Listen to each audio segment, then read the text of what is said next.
జగన్ దీక్ష మూడో రోజుకు చేరుకుంది. యువనేతకు పలువురు విద్యార్థులు మద్దతు తెలిపారు. దీనికి సంబంధించి పూర్తి వివరాలు ఖైజర్ లైవ్ లో అందించేందుకు సిద్ధంగా ఉన్నారు. గుడ్ మార్నింగ్ ఖైజర్, చెప్పండి, ప్రస్తుతం జగన్ దీక్ష ఎలా సాగుతోంది? ఈ రోజు ఎవరెవరు మద్దతు తెలుపుతూ ఉన్నారు జగన్ దీక్షకి?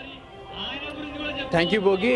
పేద విద్యార్థుల ఉన్నత చదువుల కోసం ఫీజు రీయింబర్స్మెంట్ నిధులు వెంటనే విడుదల చేయాలని యువనేత జగన్ చేస్తున్న దీక్ష మూడో రోజుకు చేరుకుంది. ఈ రోజు భారీ ఎత్తున విద్యార్థులు వివిధ యూనివర్సిటీలు, కాలేజీల నుండి విద్యార్థులు, రాష్ట్రం నలుమూలల నుంచి విద్యార్థులతో పాటు జగన్తో పాటు ఆయనకి మద్దతుగా ఆయనకు చాలా యూనివర్సిటీల విద్యార్థులు ఆయనతో పాటు ఈరోజు ఒకరోజు రిలే నిరాహార దీక్ష కూడా ఆయనతో పాటు నిర్వహిస్తున్నారు.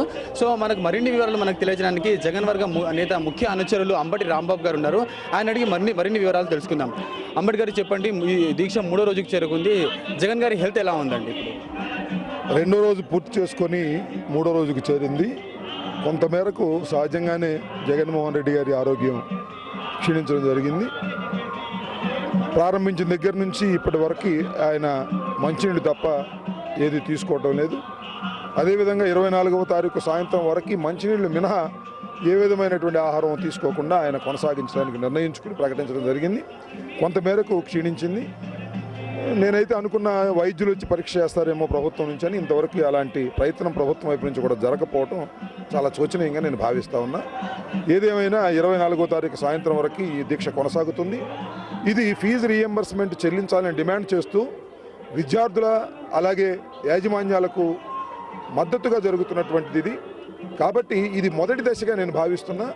ఈ 7 రోజుల తర్వాత కూడా ప్రభుత్వం ఏ విధమైన చలనం లేకపోతే మరి విద్యార్థులతో మాట్లాడి తగు నిర్ణయం తీసుకోకపోయినట్లయితే ఈ రాష్ట్రంలో ఉన్నటువంటి విద్యార్థులు సుమారుగా 26 లక్షల మంది విద్యార్థులు అన్యాయం అయిపోయే పరిస్థితి ఉన్నది.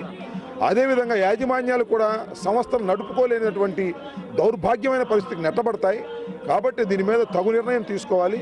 తాత్సారం చేస్తూ ఉన్నది, దొంగ మాటలు చెప్తా ఉన్నది, మోసపూరితమైన మాటలు చెప్తా ఉన్నది ఈ ప్రభుత్వం. ఏదో 1000 కోట్ల రూపాయలు ఇస్తాము సర్దుకోండి అని అంటున్నారు తప్ప ఆ 1000 కోట్లు కూడా రీచ్ అయినటువంటి పరిస్థితి. ఏ విధంగా అయినా సరే సొమ్ము చేరకపోయినట్లయితే కళాశాలలు మూసివేసుకునే పరిస్థితి, విద్యార్థులు చదువులు చాలించుకునే పరిస్థితి ఏర్పడుతుంది. దీనికి బాధ్యత వహించవలసింది రాష్ట్ర ప్రభుత్వం తప్ప మరొకరు కాదు. కాబట్టి రాష్ట్ర ప్రభుత్వం తగు నిర్ణయాన్ని తీసుకోవాల్సినటువంటి అవసరం ఉన్నదని నేను భావిస్తా ఉన్నాను. అంటే కాలేజీ విద్యార్థులు ఇక్కడ రాకుండా యాజమాన్యాలపై ఒత్తిడి చేస్తుంది ప్రభుత్వం, ఆరోపణలు వస్తున్నాయి. దీని మీద మీరేమంటారు? నిజం చెప్పాలంటే యాజమాన్యాలని అనేక రకాలుగా ఒత్తిడి చేస్తూ ఉన్నది, బ్లాక్మెయిల్ చేస్తూ ఉన్నది, ఒత్తిడి చేస్తూ ఉన్నది. మీ కళాశాలలు సక్రమంగా నడవాలి అంటే మా సహకారం, ప్రభుత్వ సహకారం కావాలని చెబుతుంది.